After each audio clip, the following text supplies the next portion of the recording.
Assalamualaikum warahmatullahi wabarakatuh. Perkenalkan, nama Ibu Linda Hajarwati. Di sini Ibu akan membahas mengenai materi teks eksposisi, yaitu kelas 10 semester 1. Nah, apabila kita mencari materi tentang teks eksposisi dari berbagai referensi, misalnya dari buku ataupun dari media online, sering kita temui informasi yang berbeda-beda dan membuat kita bingung. Nah, untuk kelas 10 ini menggunakan kurikulum 2013 dari buku Bahasa Indonesia kelas 10, yaitu dari Kemendikbud, menjadi acuannya. Jadi referensi lain kita gunakan sebagai pelengkap saja. Jadi materi yang akan kita bahas hari ini yaitu pertama, kompetensi dasar 3.3, yaitu mengidentifikasi permasalahan, argumentasi, pengetahuan, dan rekomendasi teks eksposisi yang dibahas dan atau dibaca. Kemudian 3.4, menganalisis struktur dan kebahasaan teks eksposisi. Selanjutnya, indikator yang harus kita capai yaitu pertama, mengidentifikasi tesis, argumen, dan rekomendasi dalam teks eksposisi. Yang kedua, membedakan antara fakta dan opini. Nah, selanjutnya yaitu mengungkapkan struktur teks eksposisi. Dan yang terakhir, membandingkan kebahasaan dua teks eksposisi. Selanjutnya, batasan materi yang akan kita bahas. Pertama itu mengenai karakteristik teks eksposisi atau ciri-ciri teks eksposisi. Yang kedua, isi dari teks eksposisi. Dan yang ketiga, struktur teks eksposisi. Yang keempat, ada unsur kebahasaan. Dan yang terakhir, kita akan mengonstruksi teks eksposisi. Nah, apa yang kalian ketahui tentang teks eksposisi? Ada yang tahu? Mari kita bahas sama-sama. Oke, teks eksposisi adalah sebuah karangan atau paragraf yang mengandung informasi dan juga pengetahuan yang mencoba digambarkan dalam bentuk yang padat, singkat, dan juga jelas. Selanjutnya, ada yang mengetahui manfaat dari mempelajari teks eksposisi? Oke, kalau misalnya belum ada yang mengetahui, mari kita bahas sama-sama ya. Jadi, manfaat dari mempelajari teks eksposisi, kita bisa memberikan informasi atau pengetahuan kepada orang lain berdasarkan pandangan kita terhadap suatu objek, disertai dengan data atau fakta. Setelah kita membahas pengertian, kita juga akan membahas mengenai ciri-ciri dari teks eksposisi. Di sini ada 4 ya. Yang pertama yaitu objektif. Yaitu objektif ini berdasarkan fakta ataupun bersifat nyata. Yang kedua, bersifat informatif. Artinya, setelah dibaca, pembaca ini akan merasa sangat mendapat informasi tambahan. Yang ketiga yaitu teks memuat fakta. Artinya, fakta di sini fakta yang dapat berisi data berupa angka. Misalnya, ada contoh kalimat seperti ini. Tingkat kasus perdagangan selama 1 tahun terakhir ini sangat meningkat ataupun sangat menurun. Nah, kita garis bawahi pada kata selama 1 tahun. Itu menunjukkan ada angka. Jadi itu bisa termasuk ke dalam ciri-ciri dari teks eksposisi. Yang keempat, menggunakan bahasa yang baku. Menggunakan bahasa yang baku ini kita bisa gunakan dengan ragam laras ilmiah dan gaya bahasa yang lugas. Selain itu juga tanda baca dan juga ejaan sangat diperhatikan yang ditulis berdasarkan Panduan Umum Ejaan Bahasa Indonesia. Isi dari teks eksposisi.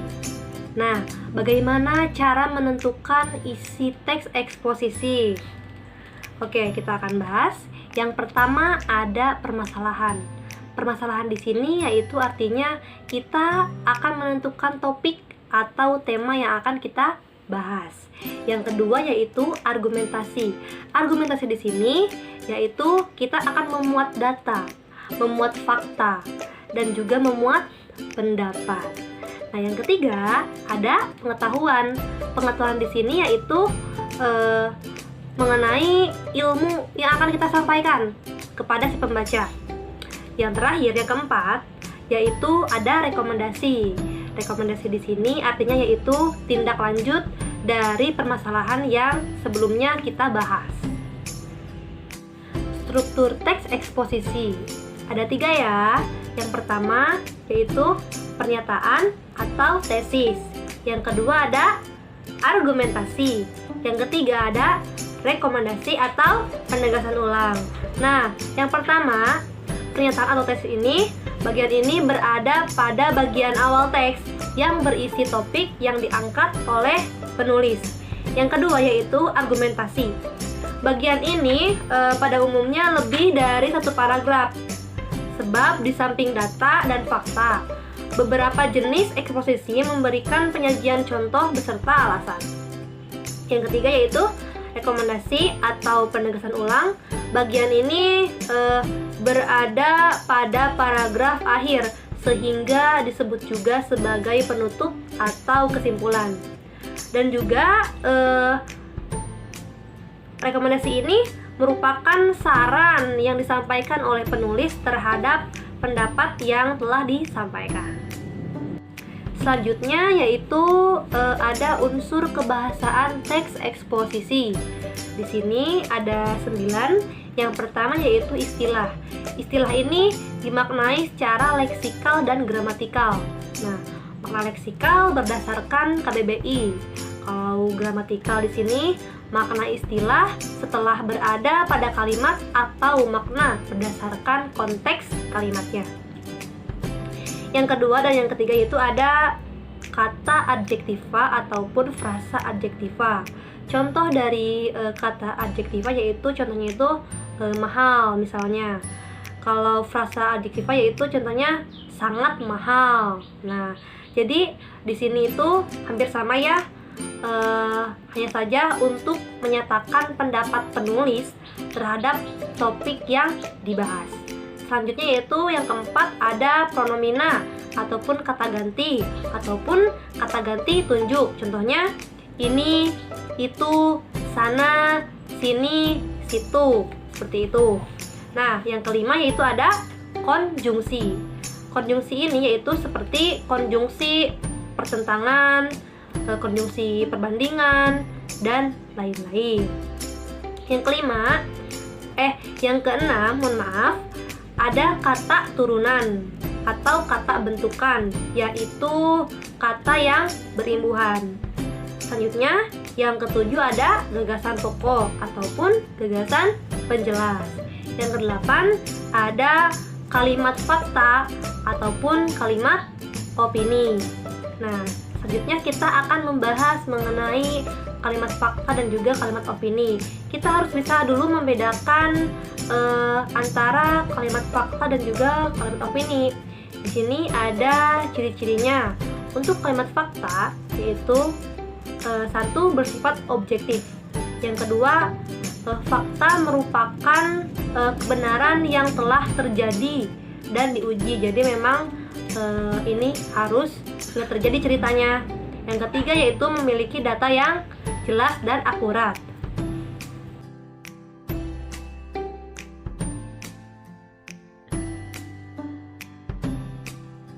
Untuk kalimat fakta dan juga kalimat opini, kita harus bisa membedakan ciri-cirinya. Mana fakta, mana opini. Nah, untuk kalimat fakta di sini yang pertama yaitu bersifat objektif. Yang kedua, fakta merupakan kebenaran yang telah terjadi dan diuji. Yang ketiga, memiliki data yang jelas dan akurat. Contohnya mungkin bisa kalian lihat. Kita baca sama-sama ya. Telah terjadi penambahan kasus COVID-19 pagi ini sebanyak 12 kasus baru. Sampai saat ini, Senin 20 Juli 2020, sudah ada 722 kasus yang terjadi di kota ini. Nah, jadi jelas ya, ini memang sudah termasuk ke dalam ciri-ciri dari kalimat fakta.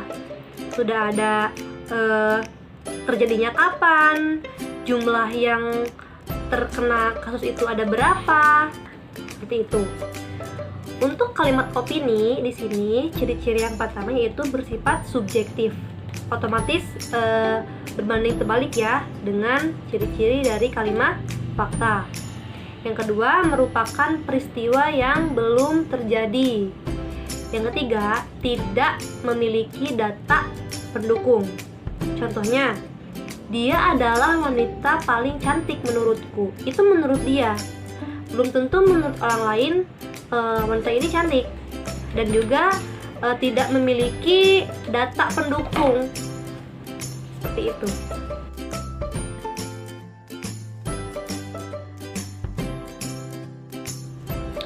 Selanjutnya, unsur kebahasaan teks eksposisi nomor ke-9 yaitu kalimat aktif transitif dan juga kalimat aktif intransitif. Nah, di sini kita harus bisa membedakan dulu kalimat aktif dan juga kalimat pasif. Oke, kalimat aktif adalah kalimat yang subjeknya menjadi pelaku dari sebuah pekerjaan ataupun kejadian. Contohnya, bisa kalian lihat sama-sama. 11 IPS menyusun karya tulis ilmiah. Nah, mana subjeknya, mana predikatnya, dan mana objeknya. Ketika dibalik, karya tulis ilmiah disusun oleh 11 IPS. Nah, itu bisa dikatakan sebagai kalimat aktif karena subjeknya bisa diganti ataupun ditukar dengan objek. Untuk kalimat pasif adalah kalimat yang subjeknya dikenal sebagai sebuah pekerjaan. Pada kalimat pasif tidak bisa dibalik karena pelengkapnya tidak bisa menjadi subjek. Contoh, mereka dikumpulkan di lapangan. Di lapangan ini itu sifatnya itu sebagai pelengkap. Jadi di sini tidak ada objek. Otomatis di sini tidak bisa ditukar ataupun dibalik antara si subjek dan juga objek karena di sini tidak ada objek. Seperti itu.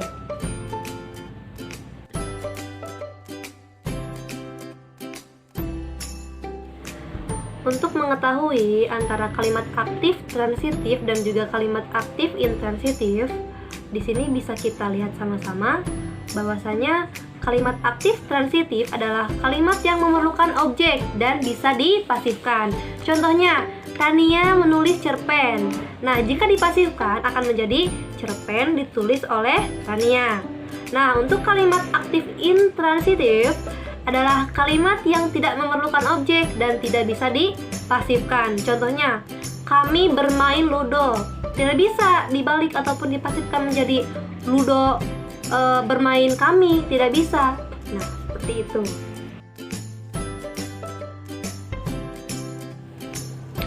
Nah, yang terakhir mengenai pembahasan dari teks eksposisi yaitu langkah-langkah menulis teks eksposisi. Ada 5. Yang pertama, menentukan topik atau tema. Nah, di sini kalian bisa membahas apa saja, apapun itu yang ingin kalian bahas. Itu adalah menentukan topik atau tema. Yang kedua, mengumpulkan data atau bahan. Nah, untuk data dan juga bahannya bisa kalian cari secara online atau secara langsung. Yang ketiga yaitu menyusun kerangka. Maksudnya di sini kalian diusahakan bisa menentukan atau menuliskan ide pokok terlebih dahulu ataupun kalimat utamanya. Nah, setelah itu langkah yang keempat yaitu mengembangkan tulisannya ataupun mengembangkan kerangkanya. Dan yang kelima, setelah jadi teks eksposisi itu bisa kalian baca kembali ataupun di sini yaitu menyunting. Nah, menyunting di sini yaitu biasanya menyunting sebuah ejaan ataupun diksi yang memang sudah kalian tulis dalam teks eksposisi tersebut. Baik, itu saja yang bisa Ibu sampaikan. Mudah-mudahan bermanfaat dan mohon maaf atas segala kekurangan dan kelebihannya. Terima kasih. Billahi taufiq wal hidayah. Wassalamualaikum warahmatullahi wabarakatuh.